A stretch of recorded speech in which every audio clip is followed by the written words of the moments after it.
When Italy declared war on the United States, I was in Fort Jackson, North Carolina, as an infantryman. They pull us out of the company and street, and they say, whoever name I call, and I noticed that every name that they call were Italian. They didn't say you had to know a language, you know. They just saw your name, they figured you knew, you knew. No one ever questioned if I could speak Italian. General Donovan had a brilliant idea that out of the rich ethnic makeup of this country, that he could find a couple hundred soldiers and officers already trained who would be willing to jump behind the lines in the countries of their origins to assist the resistance movement, and to use the words of Churchill when the time came to set Europe ablaze.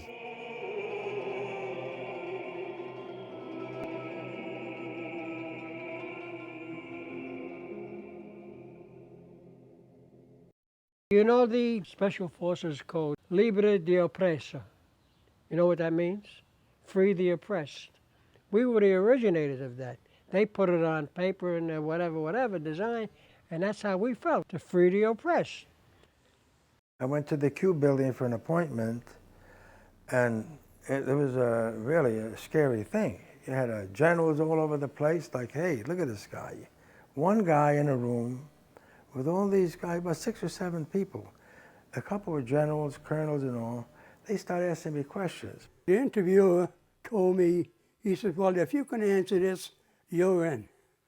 I said, well, what is it? He says, cray epis.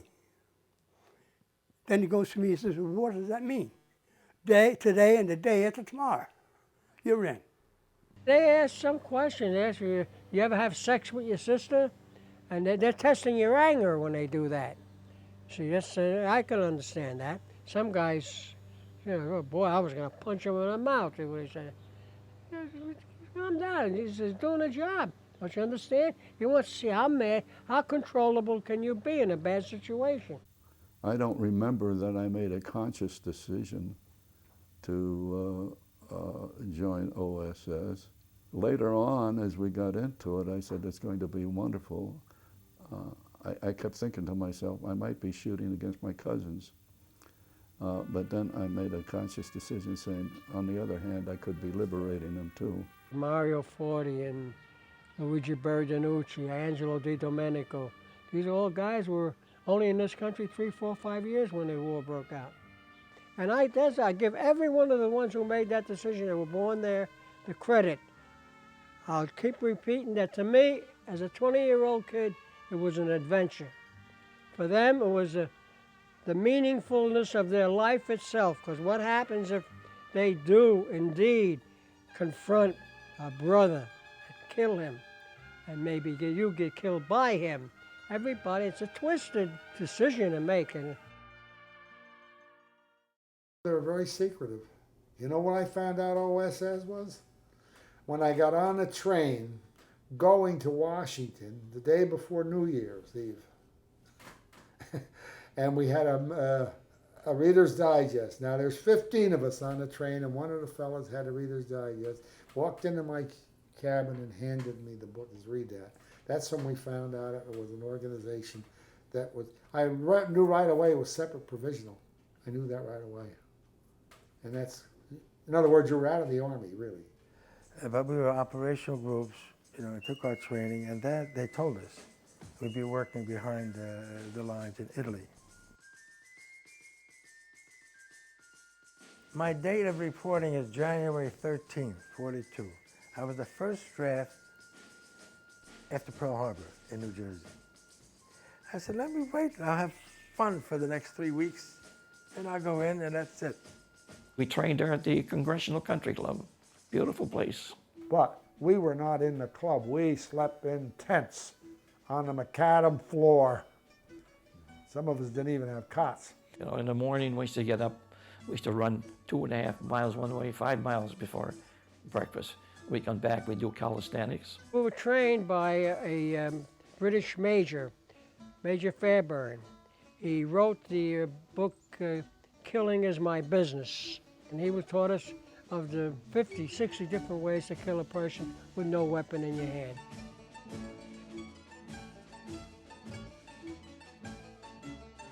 When it comes to encountering a German, there was no such thing as a fair fight. You fought dirty. You go for the midsection, all that sort of thing. Gotta fight them. We knew that we were going to go to Europe, but what place we didn't know. But you surmise yourself that all Italians had to go to Italy somewhere along the line. Headquarters of the operational groups in the Mediterranean theater are located at Caserta, Italy.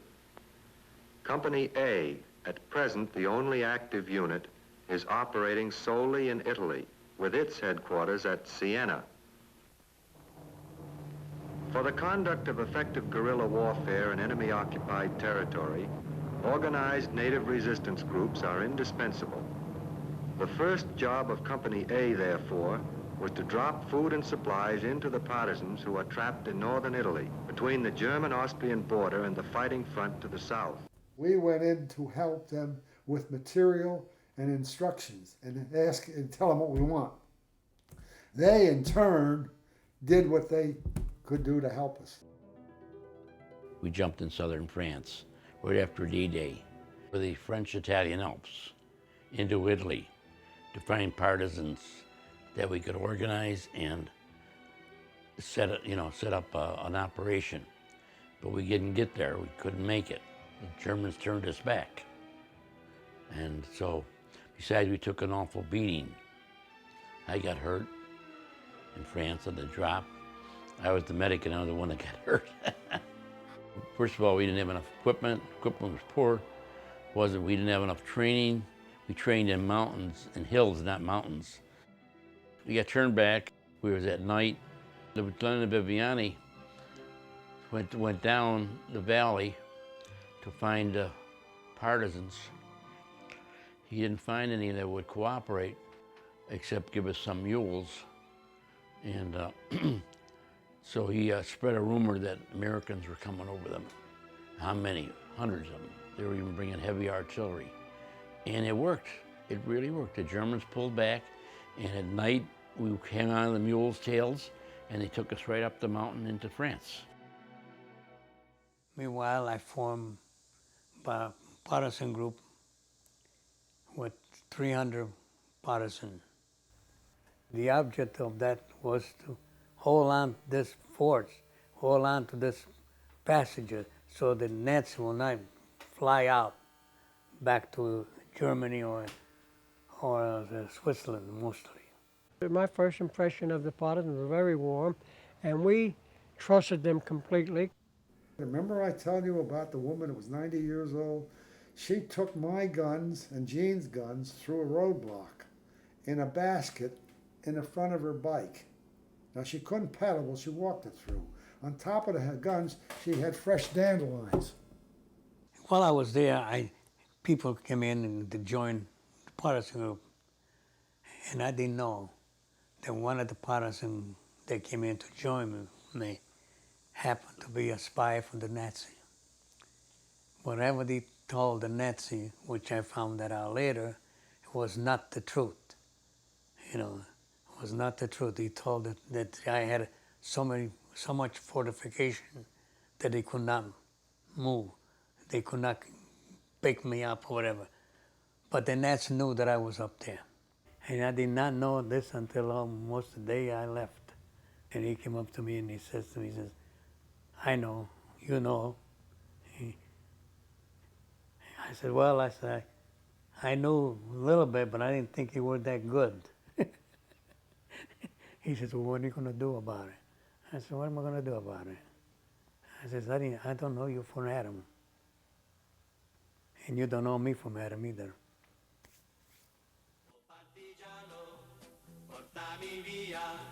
Oh, bella ciao, bella ciao, bella ciao, ciao, ciao, partigiano, portami via, che mi sento di morire. The thing is that everybody spoke Italian. They weren't soldiers to me, they were brothers. Everything was humorous. And we had our day room, we played cards. Of course, we shot dice. We played basketball. It was just great.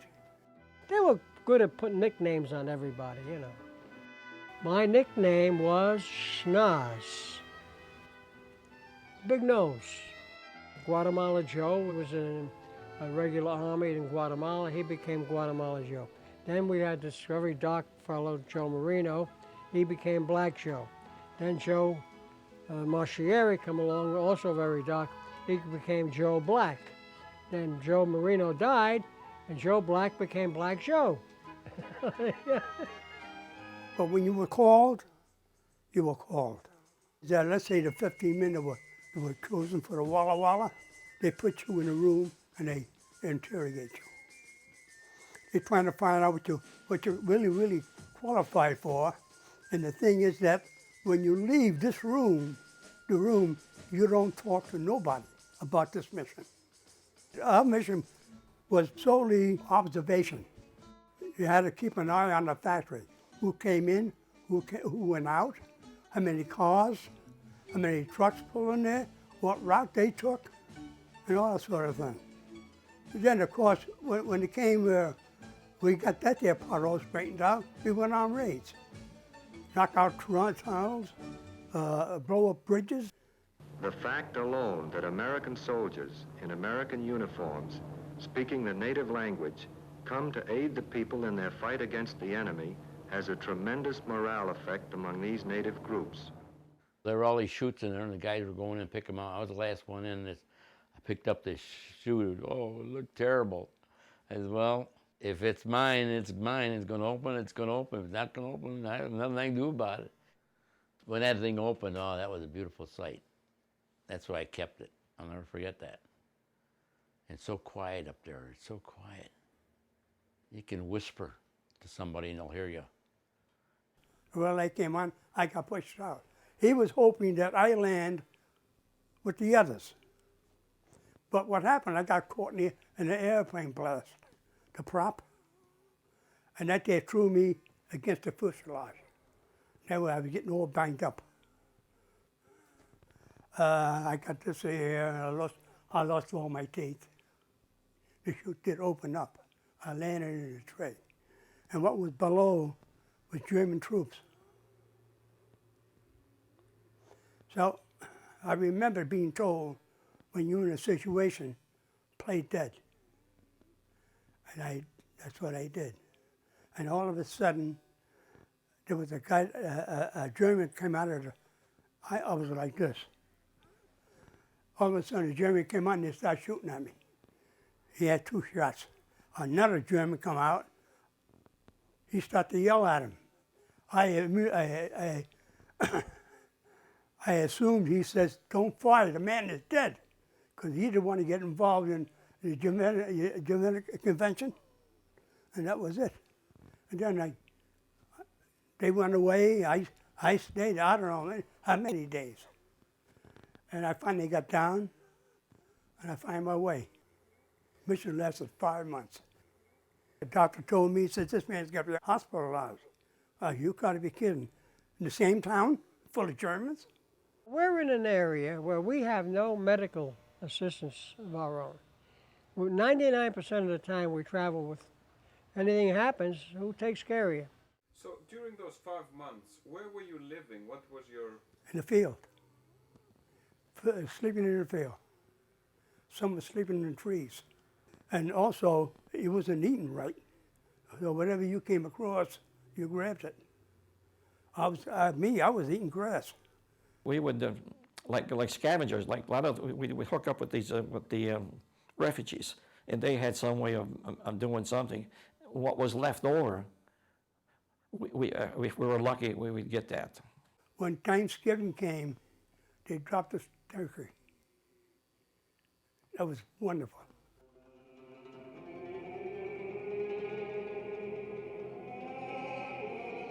In Corsica in March 44, we had the Jenny mission. I don't want to forget this.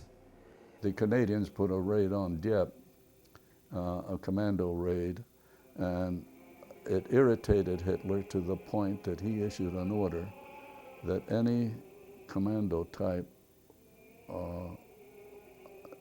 operation, all of the people would be exterminated in battle or pursuit. It happened that they applied that to our Ginny mission, even though they were in uniform. It was an order of General Clark. He had to have this tunnel destroyed because Germans were sending through equipment through that tunnel. The captain said, we're going to go up and see if we can get to the tunnel. So the two captains went up with the two sergeants. He came back about an hour later. He got it all together. We had all the rubber boats tied up on the rocks. And he says, we can't do it. We can't make it. We got to cross the street. And there's a lot of activities there. The Germans all around. And by the time we set up the charge, by the time we get the tunnel and we get back, it'll be daylight. We were sure as hell to get caught. So they went, and at the time, I had a problem. And I was in a hospital with an operation in Bastille. So I was supposed to be operated on. I was operated on, but I caught an infection. So it became longer than expected. In the meantime, the job was coming up, Gene Mission Second. So someone else took my place. So that's how I'm alive to talk about it. The second one, they landed in Ulm, and we didn't hear from them anymore. The word got around, how far is it going to go? It was just us. We had a day room. And every day we listened to Axis Sally. Heard of Axis Sally? She was like Tokyo Rose. She'd broadcast in English, and they tell us things like, what are you guys here for? Your girls are going out with guys home, back home, anything to demoralize you, you know. But the reason I bring it up is that a few days later, Axis Sally started rattling off the names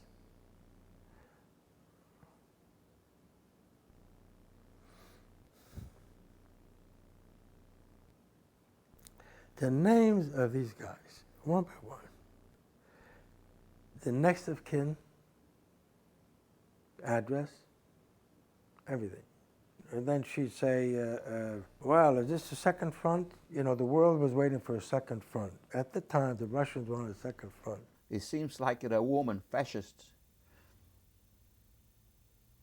went to the fascists and the Germans' headquarters, with the station there, and told them that they were Americans in that particular barn.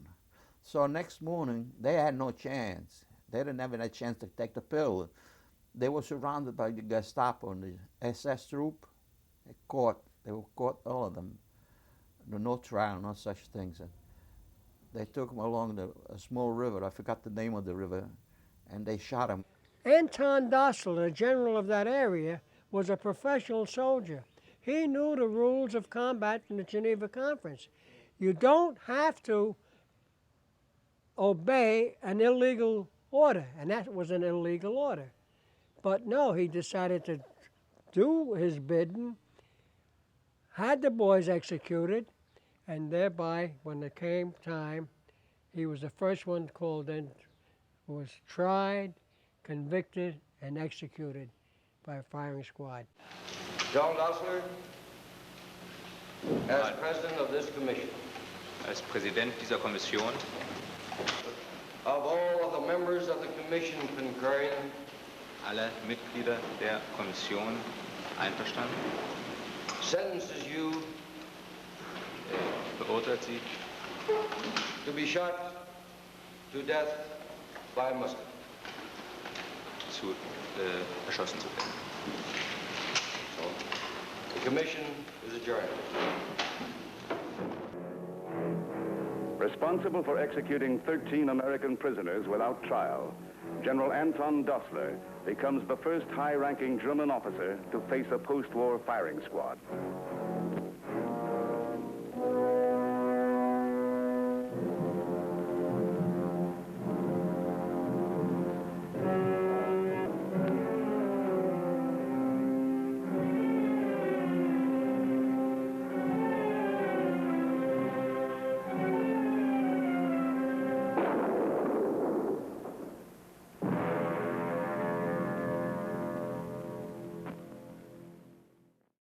The last mission job we did was blowing up the teleferique. We were stopping the supplies going up these teleferiques, and it stopped the flow of building materials that was going to Austria. Hitler was building that inner circle to run to, and there was this building there with German soldiers in it. We bust in on them, and they were all old men, like border guard type, you know. They weren't real soldiers. They were scared, terribly scared. And then we proceeded to blow up the teleferique, because when we blew it up, we released the tensions on the cables, and it was sparked up the mountain, hitting rocks and everything was sparkling like a 4th of July, you know, spectacular. They were trying to back off and get back to where they could reorganize and fight them. But see, that's where the OSS came in. We stopped them from getting their supplies when they needed them.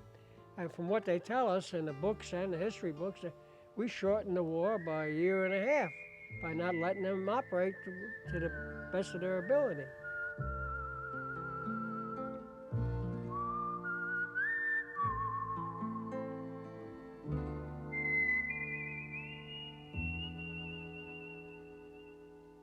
We came back on a ship. Seeing the Statue of Liberty, it was a treat. I tell you, everybody's. After the war, we talked about it, and I told my commanding officer, I said, you know, this is ridiculous. I said, in America, says if the GI does something that small, it says it becomes a big hero. It says medals. I said, we've done so much. He says, unfortunately, that's the way it is. So OSS not supposed to be publicized. Matter of fact, I called a couple times. He says, oh, we lost the contract of all of OSS. We don't even know what it is. So what are you going to do? The lost men. Was it worth it? Absolutely, absolutely worth it. We really believed that we were going to end the World War, to end wars. We really believed it. That is, I did anyway. And otherwise, why would you give your life up or put your life on the line? And getting back to the States, you heard nothing except here and there, Italian group with a bunch of mafia guys. Yeah, thanks a lot. Otherwise, you heard nothing. If it wasn't for the article here and there in Italian newspapers, and I'm the one sending it to the Italian paper in Newark, I wouldn't know anything about the Italian group. OSS, they figure the cloak and dagger guys. We were not cloak and dagger guys. We were soldiers, plain infantrymen.